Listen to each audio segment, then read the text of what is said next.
et ühel pool on tavaline Coca-Cola, teisel pool Zero. See on Zero, ma arvan. Ma joon tavaliselt Zerot, nii et ma ütleks, et see on Zero ja see on tavaline. Ühel on magus natuke teistsugune. Ühel on suhkrut selles mõttes, teisel ei ole, teisel on suhkru asendajad. Mul on väga suur usk endasse austaldes. Ja, see on 100% Zero. Täppi panid, jah?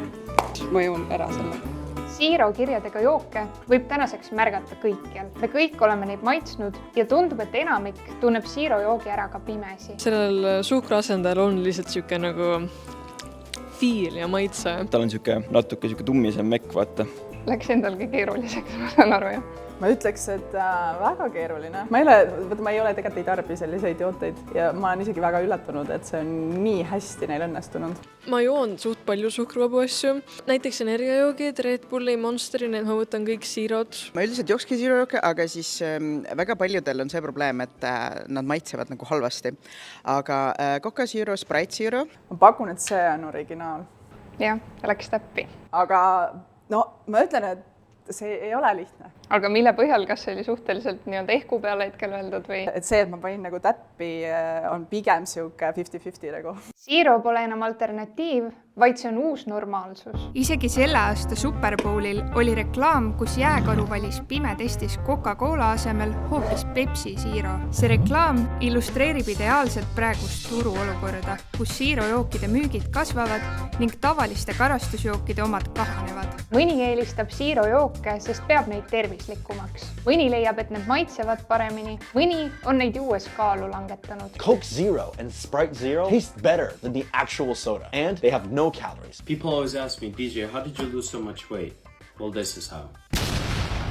Kui sa tahad midagi magusat, siis ta on nagu magusa maitsega ja kui ta on jook, siis täidab joogifunktsiooni ka ja samas siis on hästi vähe kalorit seal sees, et see on peamine eesmärk. Zero jookide populaarsuse põhjuseks peetakse seda, et uued põlvkonnad on lihtsalt terviseteadlikumad. Aga kas Zero tähendab päriselt tervislikumat valikut või on see lihtsalt väga hästi turundatud illusioon?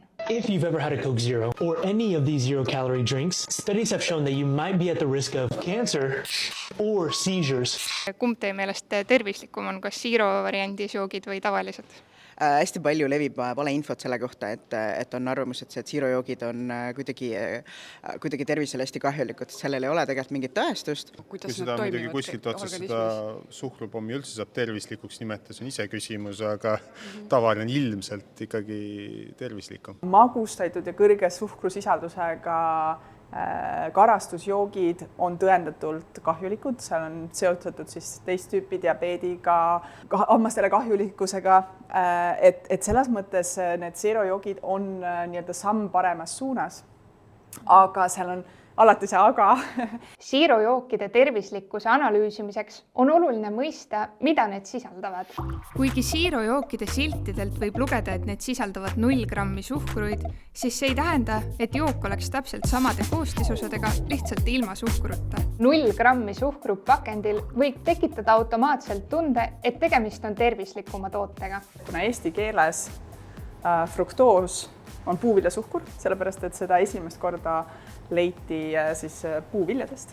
Aga mis inimestel tekib see assotsiatsioon, et kui on puuviljasuhkur, puuvili on hea, siis järelikult puuviljasuhkur on parem suhkur.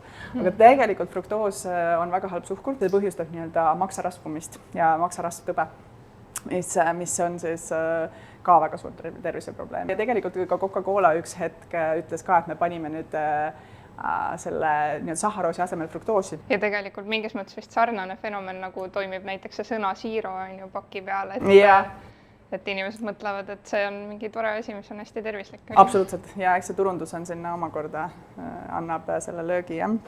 Telial on ikka tõsiselt palju head meelelahutust. Eksklusiivsed saated Inspiras, populaarne streaming-teenus Netflix ja nüüd ka HBO Max. Ära jää ilma, liitu Telia TV-ga. Zero drinks is just to trick the customers for more sales in general, since they are advertised as healthier, like less sugar, blah. Turunduses nimetatakse seda health halo efektiks. Kui tootel on üks positiivne omadus, tajutakse kogu toodet tervislikumana. Zero ei tähenda aga tingimata tervisetoodet. See tähendab lihtsalt, et suhkur on asendatud kunstlike magusainetega. Magusaineid on väga palju erinevaid ning enamik neist on tavalisest suhkrust kordades magusamad. koolade puhul nad kasutavad veel miksi, ehk siis kombinatsiooni erinevatest magusainetest, seal on siis atsesulfaam ka, aspartaam, mõnel puhul ka suhkraloos. Nad on tihtipeale ka sünteetilised, nendel ei ole üldse kaloraaži, aga nad keelel reageerivad siis magusa retseptoritega ja annavad siis ajule edasi informatsiooni, kus oleks magus. Seisukohad kunstlike magusainete osas on tegelikkuses aga väga seinast seina, mis omakorda teeb äärmiselt keeruliseks mõistmise, kas me peaksime siis siirojooke vältima või mitte. Arstide liidu ajakirjas Eesti Arst on viidatud näiteks uuringule, mis tõi välja, et siirojookides leiduvate magusainete tarvitajatel on suurenenud vähirisk. Maailma Terviseorganisatsioon on tõdenud, et siirojookides sisalduv kogus aspartaami peaks olema ohutu, kuid see vajab edasisi uuringuid. Seda teemat uurides tajusin iga uue allikaga, kuidas ma enam ise ka ei saa aru, mis on tõde ja mis väär. Mul on siuke tunne, et päeva lõpuks me saame nagu igast asjast vähi. Me saame vähi sellest, et me töötame kesklinnas ja siin on autod, on ja. Et ma ei tea, ei ole süvenenud. Ma arvan, et see ei mängi nii suurt rolli, kui meile üritatakse öelda. Ei, no tegelikult ma olen nagu lugenud igalt poolt ja ma ei ole ise ka nagu aru saanud, sest nagu keegi ütleb, et jaa, et see võib tekitada vähki või mida iganes, on ju, et mingis koguses. Aga jah, sellepärast ma olengi võib-olla kaldunud natuke rohkem nende nii-öelda päris jookide poole. Et lihtsalt jah, siuke mulje mulle endale jäänud. Nagu hästi palju erinevat infot on igal pool, nii et ma ei teagi, mis see nüüd õige on. Miks ei ole sellist ühtset arusaama, et miks on neid, kes ütlevad, et need on tervislikud ja neid, kes ütlevad, et ei ole? Võt üsna arusaamane sellepärast, et meid on hästi palju, inimesi on erinevalt. Ja fakt on selles, et siirojoogid on olnud meil väga pikalt ju, aga nad ei ole parandanud teist tüüpi diabeedi probleemi ja nad ei ole parandanud meie hammastega seotud probleeme ja nii edasi, et need on nagu jätkuvad, et siis me ei saa nagu öelda, et siirojoogid on nagu kuidagi aidanud seda leevendada. Aga eks see põhjus on ka selles, et seda teadust kogu aeg tuleb juurde ja uuritakse ja tahetaksegi seada seda mustvalget vastust, aga seda mustvalget vastust alati ei ole. See on kompromiss. Olenemata sellest, kas siirojooke valitakse lootuses leida tervislikumat alternatiivi või tuginedes maitseeelistustele, siis fakt on see, et suhkruvabade jookide turg õitseb. Siirohullus on tänaseks arenenud nii kaugele, et see ei piirdu kaugeltki ainult jookidega. Näiteks on olemas ka Zero Sugar Oreo küpsised, Zero siirupid ja Zero vahukoor. Koreas on isegi olemas eraldi kauplused ja kohvikud, mis on pühendunud täielikult vaid Zero toodete müümisele. Mul on Zero siirupid, sest kodus on SodaStream. Ma küll ei kasuta SodaStream siirupeid, aga siis väga paljud on just need, kas maissõuda või siis niisugused siirupid, aga need on hästi, muidugi Zero omad on hästi magusad, nii et peab vähem panema. Selle teema puhul kõige kindlam on tõenäoliselt see, et Zero on tulnud selleks, et jääda.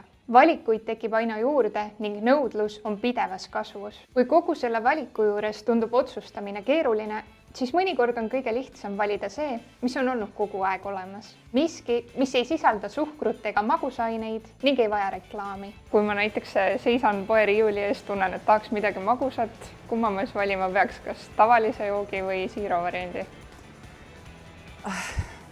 No tegelikult oleks kolmas variant ikkagi vesi, kui on janu, aga kui tahaks nagu midagi muud peale vee, siis naturaalsed joogid on alati paremad, et kui vähegi võimalik, siis mina soovitan nendest kategooriast üldse nagu vaadata kõrvale. I usually prefer water, okay.